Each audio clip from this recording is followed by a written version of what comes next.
अस्सलाम वालेकुम। मैं सिटिंग में टूर बाबाला मोलू किसो एहसान भलाई नसीब बाग अकुल मसरूर शाद आबाद पार नंबर 4।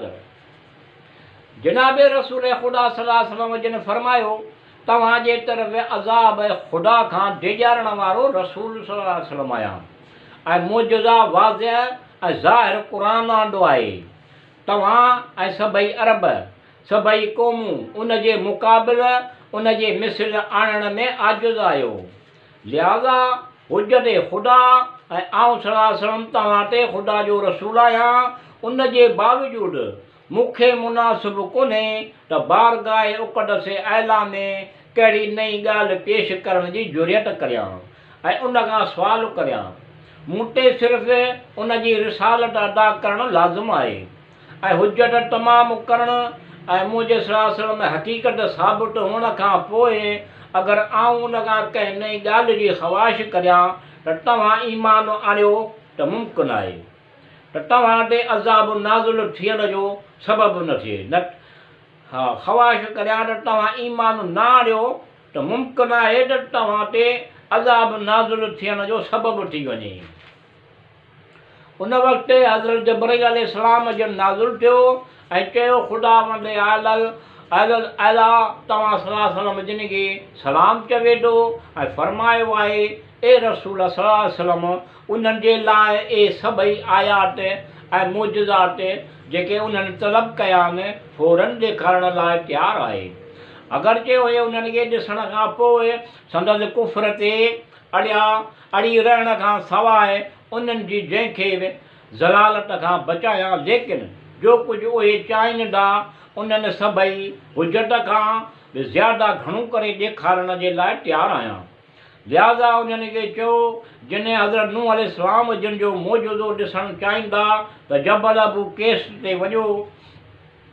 दामन जबल अबू कैस ते पहुचंदा त मौजूदो हज़रत नूह अलैहिस्सलाम जिन जो मुशाहिदो कंदा ऐं जॾहिं ग़रक़ थियण ते लॻनि त अली अलैहिस्सलाम ऐं उन्हनि जे ॿिन्ही फर्ज़ंदान सल्लल्लाहु अलैहि वसल्लम जे वसीले जेके पैदा थियण वारा आहिनि दुआ कनि त निजात हासिलु थींदियूं ऐं उन्हनि माण्हुनि खे चयो त जेके मौजूदो हज़रत इब्राहिम अलैहिस्सलाम जिन जो ॾिसणु चाहिनि था त मके जे कंहिं झंगल में हलिया वञो।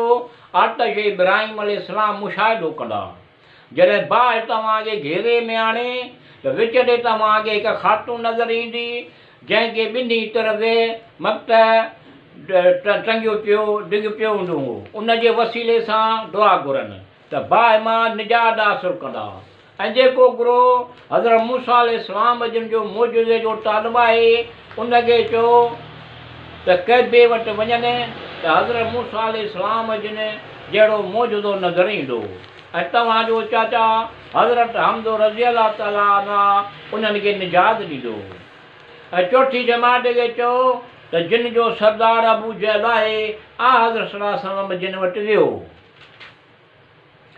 त तव्हांखे हज़रत ईसा अलैहिस्सलाम जो मौजूदो ॾेखारियां ऐं जेका ख़वाहिश तव्हांजी आहे उहा बि ॿुधायो।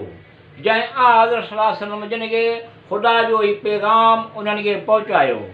अबू जहल मुनाफ़िक़ उन्हनि टिनी फ़िरक़नि खे चयो त मक़ामात जे तरफ़ वञो जेको मुहम्मद सल्लल्लाहु अलैहि वसल्लम जिन ॿुधायो आहे त उन जो कूड़ साबित थिए। इहो ॿुधी पहिरियों गिरोह दामन जबल अबू कैस में आयो।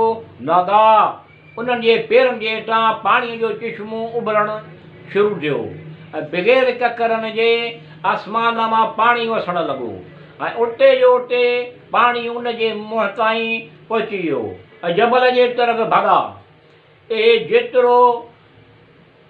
जेतिरे क़दुरु जबल ते चढ़नि बुलंद थियनि पाणी बि एतिरे क़दुरु अहिड़ी तरह बुलंद थियो पिए वियो।